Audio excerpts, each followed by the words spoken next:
Mampukah Queen De La Rosa mengungkapkan 3-point play-nya? Jaya.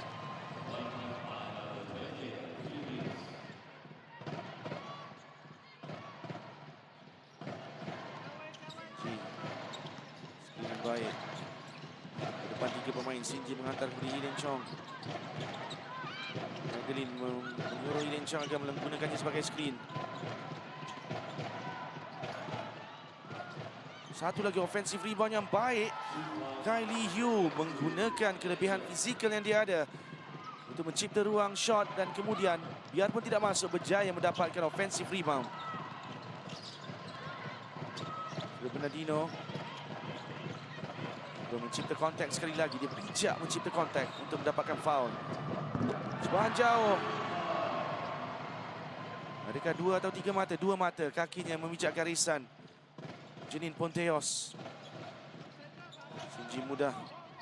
Sinji. Kali ini tak masuk, namun offensive rebound untuk Malaysia. Harus dihantar keluar semula. Wei Hin hantar keluar. Semi Tan. 3 mata.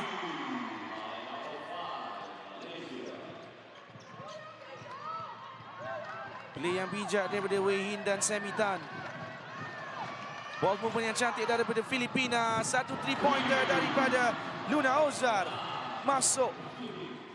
Lawanan semakin menarik. Berbalas 3-pointer.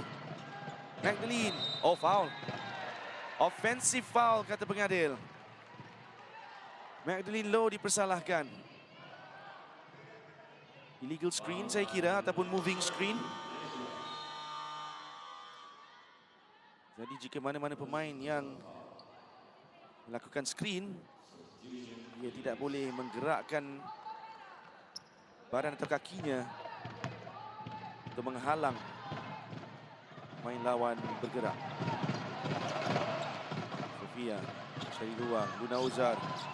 Alfred Bernardino terbuka. Oh, salah faham daripada pertahanan Malaysia.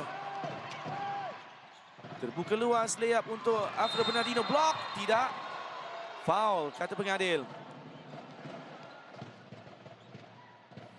Kate Castillo hampir melakukan big play sebentar tadi. Namun referee mengatakan ianya foul dan Eden Chong akan kembali ke free throw line untuk melakukan 2 lontaran percuma.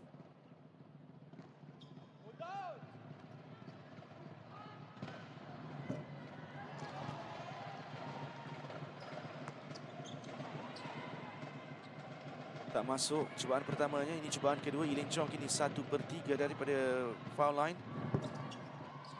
Menjadikannya 2/4.